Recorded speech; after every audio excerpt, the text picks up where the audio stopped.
Hello, it's a pleasure to join you today to share some remarks at the opening of the 4th International Conference on Canadian, Chinese, and African Sustainable Urbanization. The theme of this year's conference, Density, Diversity, and Mobility, the City in an Era of Cascading Risk, could not be more timely or more immediate. Indeed, we are in the midst of at least 3 intersecting crises. The COVID-19 pandemic is a public health crisis of epic global proportions. It has tragically killed millions of people worldwide and upended life as we know it. Second, the world is staring down a climate emergency that threatens to make the COVID-19 pandemic look like a dry run when compared to the death, destruction, and disruption that it might bring.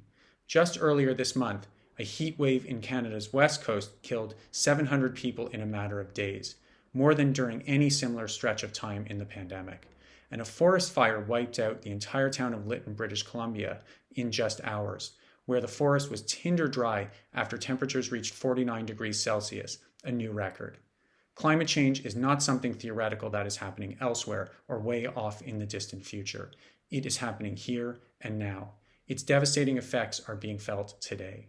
Third, we are facing a crisis of systemic inequality and racism. Environmental racism sees noxious urban facilities like garbage dumps, highways, and polluting power plants disproportionately located in low-income and racialized communities. Unsafe drinking water plagues Indigenous communities, and vast digital divides exacerbate unequal access to employment and essential services. Unequal policing results in the over-policing for Black, Indigenous, and people of color, combined with a frequent lack of security and safety for these same communities. None of this is new. It has all been obvious to those experiencing it and anyone who cared to look and find out more.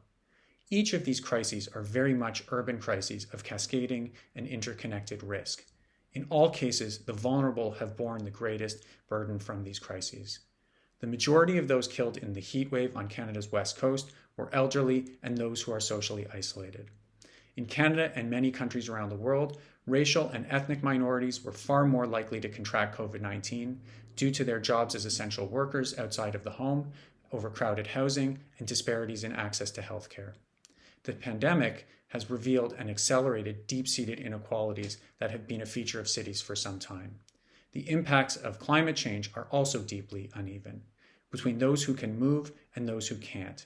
Heat islands, for instance, are far worse in poor and racialized communities where there are fewer trees and buildings are often poorly insulated. On top of these urban crises, we must overlay the rise of increasing global geopolitical tensions. We have witnessed a run-up in tensions between China and the West. Some are even suggesting we are entering into a new Cold War of strategic competition. The place for free expression and religious freedoms, alongside reconciliation and reparations for past and ongoing wrongs, all of these are national issues that are expressed and playing out at the urban scale. Ideas of density, diversity, and mobility are all being challenged, nationally and locally. The question we must ask is density, diversity, and mobility for whom? While some live in dense walkable neighborhoods with ample green space and a mix of uses with jobs nearby, for others, density actually means overcrowding, and mobility reflects the lack of safe, affordable travel options that are such critical vehicles of opportunity and heightened surveillance while moving around the city. Yet cities are resilient, and people are resilient. This moment of cascading crisis calls for a new way of thinking about city building that responds to the challenges of the day. So where does that leave us as scholars and as city building practitioners? To my mind, it leaves us in a place where our scholarship and our practice is more urgent than ever before. Now is a moment for fearless scholarship that documents the origins and the impacts of the intersecting public health, climate, and crisis of racism and inequality that we now face.